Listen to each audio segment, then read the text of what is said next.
На тема спортски повреди, како што спомени ти, утрово зборувам со доктор Небојша Настов. Докторе, добро утро, како сте утрово? Фала на прашање, добро. Спортските повреди најчесто се поврзуваат со спортистите, но дали со истите може да се здобие и секој кој што е активен? Па тоа е некое чудно размислување во општата популација дека спортистите добиваат спортски повреди. Вистината е дека многу поретко добиваат спортистите заради соодветната физичка подготовка и соодветниот тренинг кој што го имаат. Во последните 10 на 15 години многу почесто добиваат така наречените рекреативци кои што на своја рака почнуваат да се бават со одредени спортови, без да бидат соодветно психофизички спремни и заради тоа се многу почесто се повредуваат. Во кои категории може да ги поделиме спортските повреди? Видете, генерално има милион категории за поделба на спортските повреди, значи може да се поделат по регии, значи тоа зависи повреди на долни екстремитети, повреди на голни екстремитети, повреди на коскено-зглобниот систем, повреди на мускулно-тетивниот систем, значи може генерално да има најразлични повреди. Она што најчесто се случува и со кое што најчесто се сретнуваме се повредите на коскено-зглобниот систем, од скршеници као најтешки повреди, преку повреди на лигаменти и останатите меки ткива во зглобовите. На кој начин се прави третман на спортските повреди? Зависи од типот на спортската повреда, генерално може да биде поделен во две големи групи, значи конзервативен третман и оперативен, односно хируршки третман. Најголем дел за среќа се третираат конзервативно, што значи неоперативно, но оние кои што изискуваат оперативен третман сме приморани да ги третираме и хируршки. Вие сте постојано на терен со спортистите.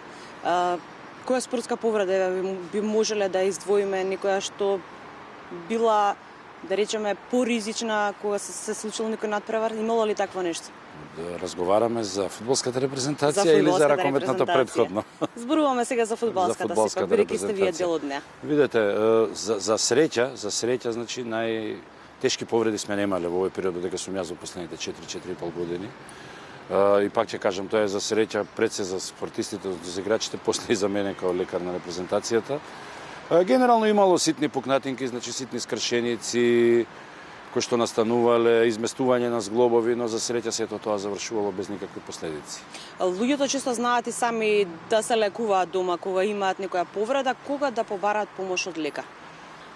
Тоа е оној генерален совет кој што јас го давам и на своите пациенти и секогаш кога имам можност вака да се обратам до јавноста е дека не мора за секоја и минорна повреда да се јават на лекар.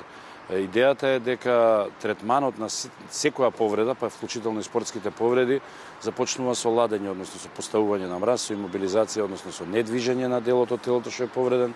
И доколку отокот продолжи да перзистира, значи да постои после 2 до 3 дена, тогаш е паметно да се обратат на лекар. Нормално, доколку болките се толку големи да не ги смируваат ни најобичните ни аналгетиците, тогаш апсолутно треба и веднаш. Периодов очекуваме сигурно вакви повреди, затоа што е по студено време, ќе имаме и мраз, меѓутоа и во летниот период знаат да се случат. Па видите, сезонски се повредите. Генерално овој период е сега, да речеме, некоја затише пред бура, заради тоа што најголемиот дел на повредите се случуваат во летниот период, кога сите се излезени, особено во касните ноќни сати да спортуваат заради претоплото време. И тогаш ги имаме многу почесто повредите настанати на спортските терени од типот на фудбал, кошарка, велосипедизам, мотоциклизам. За разлика од тоа, во зимскиот период ги имаме повредите кои што настануваат на скијачките терени, значи дали се тоа професионалци аматери, дали се тоа оние кои што само шетаат па ќе се лизнат на одредено место каде што е лизгаво.